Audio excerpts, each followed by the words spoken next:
Alright, welcome back to the Guides Network. Another in-depth instructional episode today. You know how we do it. We go deeper than anybody else is willing to, giving you all the goods and a full breakdown on how we go about catching bass on these East Texas lakes and even across the country.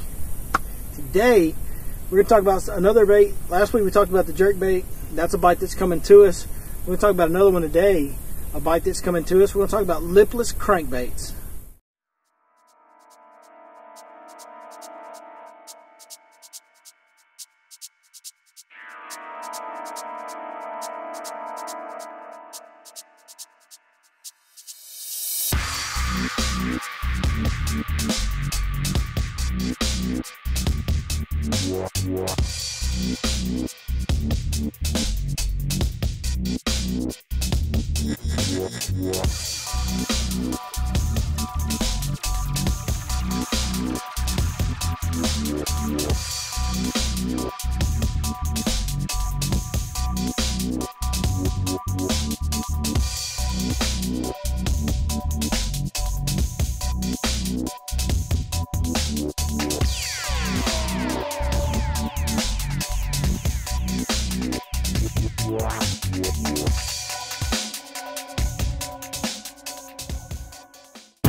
Alright, lipless crankbaits. Let's talk about the different baits that I'll throw.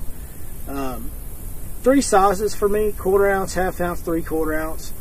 I change the size strictly based on how deep I want to fish the bait. Nothing else. When I want to fish it, over shallow grass, I'm going 1/4 ounce. My everyday, day in, day out staple one that I use for most depths is probably the 1/2 ounce, and then when I'm fishing some deeper grass, 8 foot plus water, I'm going to go to the 3/4 ounce on the deeper grass. I'm a 6th Sense guy. I'm on the 6th Sense Pro staff, and they have two lipless crankbaits. But just being honest with you, because that's what you guys get here. You get the honest truth. The one that I find myself using more than any other is the old original Bill Lewis Rat L trap. The old Rat L probably gets more play in my boat than any other type. I will say this: when I want a loud noise, when it's a really dark and windy day, or sometimes when you're on a really pressure lake like Fork, it helps to do something that stands out, whether that's go silent or whether that's go extremely loud. When I want that really loud noise, I use that 6th Sense Quake lipless crank. It's got BBs and some type of solid bead in there. I mean, it's a loud joker for sure. And those are kind of the two brands that I stick to. I stick to the original Bill Lewis, and I stick to that 6th Sense Quake. And then, as far as colors go, this time of year, coming out of summer, going into fall, when I first start throwing one, I throw shad patterns, a lot of chromes, or just a regular, sexy shad type of deal or whatever. Here's one of the Quake shad patterns that I use right there. Tend to use those on the darker days with the whites and the grays, and then I tend to go with the chrome types. This is a gold chrome here. I tend to go with gold chrome or silver chrome on pretty bright days like we had today. That's the color I use. Now, once that water gets down into the 60s. Once that water gets into... By the way, this that you're hearing, this is the only professionally efficient way to unhang crankbaits from each other. And that's just to shake the fire out of them. Once the water gets into the upper 60s, I'm going to go to a crawfish color trap. We all talk about reds, and I do. I own some pretty reddish colors.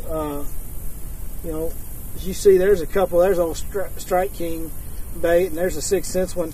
They're pretty bright red, but for the most part, most of my baits are going to be way more focused on orange and gold. A lot of orange and a lot of gold. We talk about that one's got both. He's got orange on the belly and gold right there. Old 6th Sense, they always got awesome paint jobs on them 6th Sense baits. But everybody calls them a red rattle trap. But really the color you're looking for most of the time is orange or gold. And there's kind of a misconception out there, in my opinion. People think of that as mimicking a crayfish in the springtime.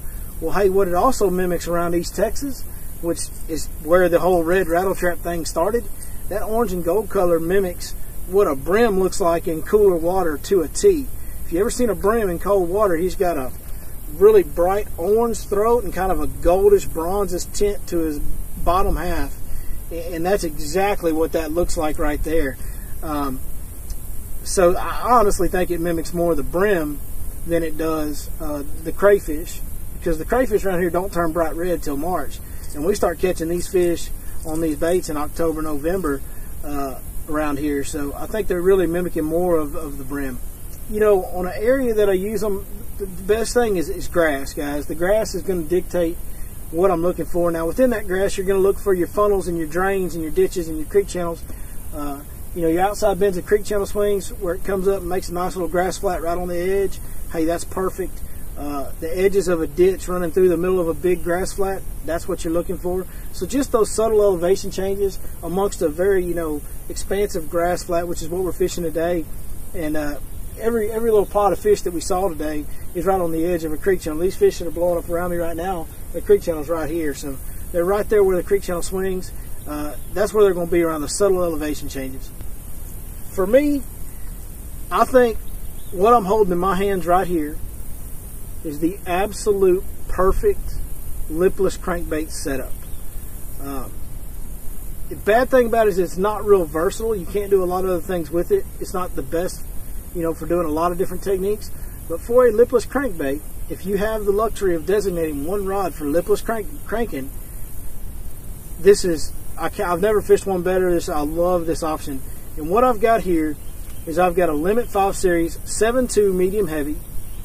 I've got a 6.3 to 1 gear ratio reel, which is important because it allows me to vary the speed either up or down, which when you see how I retrieve it, you'll understand why that's important, because I control the depth of my bait with my reel handle, not my rod tip. And for line, I use 30-pound braid. The reason I go to 30, because when I'm throwing these lipless crankbaits, they're easy to throw, guys. They're really easy to throw. But that 1/4 ounce one will drift in the wind on you a little bit. So that 30-pound braid helps a little bit of that. But the real reason I'm throwing it is because we are cutting so many grass stems. We're getting in that grass and we're ripping out. We're getting in that grass, we're ripping out. You're cutting so much grass that, believe it or not, the 30-pound braid cuts that grass better than 50 or 65 or any other. You know, the lighter the braid, smaller the diameter, the sharper edge it's going to have when it's cutting that grass. And so that 30-pound braid actually helps that trap rip through grass even better than a 50-pound or 60-pound braid would. So that's why I go with 30. That's the sole reason right there. I know there's a lot of people that do throw it on fluorocarbon, okay? I'm not a big fan of that just because I fish it so much in grass. I hardly ever retrieve this bait without having it rip out of grass. It's very seldom that happens. So I want to have that braid for that cutting power to cut those stems on that grass and get that bait free as quick as possible. Because your bite's going to come, that bait's going to be going along, it's going to hit that grass and stop. And if your bait can hit that grass and stop for just a split second, and then you rip it out, burst out of there, hey, that's when you're going to get your big bites. That's when you're going to get your big reaction bites. And honestly, that's when you're going to get most of your bites if you do that technique effectively. So for all those reasons, 30-pound braid, 7.2 medium heavy Limit 5 Series, and a 6.3 to 1 gear ratio reel, that is, in my opinion, the best lipless crankbait setup money can buy. Talk about the retrieve on this old lipless bait real quick. Give y'all a little help on that. Today I'm throwing a 1/4 ounce. You know, 1/4 ounce is a small lipless bait. I typically go with the 1/2 ounce, but you know, talking about the retrieve, you know, it's pretty simple. The reason I use the 1/4 ounce trap, especially when I'm in shallow grass, is because it allows me to vary my speed more. You know, sometimes in the summer we're fishing it real fast, and that's fine. But when you get to where you need, on days when you need to slow that bait down, it's not about so much the size profile of it as it is the weight and the sink rate. That 1/4 ounce trap will stay on top of that shallower grass a lot better than a 1/2 or especially a 3/4. That's the reason I go with 1/4 ounce when I'm fishing shallow. But just to show you guys how I'm working it through this grass, We'll make a long cast. That's a big advantage of a lipless bait, is being able to cover all that water. I'm always going to hold my rod straight out from me at about a 10 o'clock angle every time, about a 10 o'clock angle, and I'll just control that bait with my reel handle. So right there, I slowed down now in grass. So the reason I hold that rod at that 10 o'clock is so I have room to rip. That bait came out completely clean. There it is. It's completely bogged in grass right now. I'll let it stop all the way. But because I'm at that 10 o'clock position, I have the leverage to rip it. It came right on out. Catch up to it and just keep it rolling. And you move that bait up and down depth-wise with your reel handle. Now, like I said, the heavier bait, you can see that bait's clean as a whistle right there. Like a baby's butt. But the heavier baits are going to get down deeper at a slower pace. That's why I use this one over the shallow grass, because it will stay up a little bit. But I still want to be able to feel that grass. I want to control that speed of that retrieve to where I'm just ticking that grass, and as soon as I start to feel it load up, I'll do it real time on this one. As soon as I start to feel that grass load up is when I want to jerk. Just give it a little rip right there, just like that. Just a little rip as soon as you feel it. Feel it, rip it. Feel it, rip it. Just as soon as you feel it's when you want to give it that little snatch. And that is when you, I just got a bite right over there. Here's a little bitty fish, but I'll be dang, it was right as I pulled out of that grass, boy, he had it. That's how I'm retrieving a lipless bait. It's really the only retrieve I do with them. I'm always trying to fish a lipless bait around grass. It's very rare that I don't, that I fish one when I'm not around grass. So, hey, try that retrieve out. Hopefully I'll catch another big old Lake Fork monster.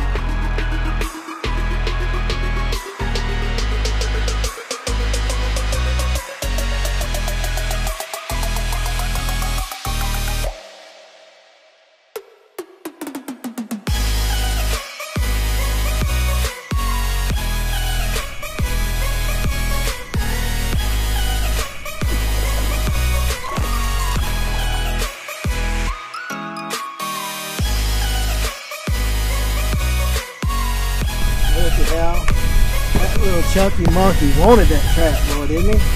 That's a solid, healthy fish right there. That's always fun to catch. That's a good one. Well, hey guys, we sure appreciate you watching. Certainly hope that helps. It's just a great technique. In the fall it's important to cover a lot of water. These fish move around a lot in fall. They're chasing these schools of bait around. And boy, that lipless crankbait, it's hard to find one better to just cover a ton of water. You can get after it with that bait. It's one that catches big fish. We haven't really got on the big fish on it yet. We certainly didn't today. But it's coming. Every year, some of the biggest fish on this lake get caught on lipless crankbaits, and all over East Texas for that matter, and really all over the South. So as we get into fall, be sure you pick you up a lipless crankbait. Try these tips and techniques that I talked about today, and hopefully it'll help you catch a few more really big bass. Hey, that's it. We appreciate you watching the Guys Network as always. We will see you guys next time right here on Your Lake Fork Guide.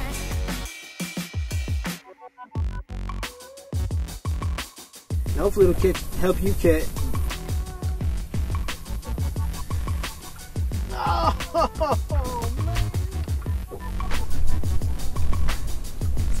Oh God! I know y'all saw that rod, Jesse, about jerked the rod out of my hands. That felt like a good one.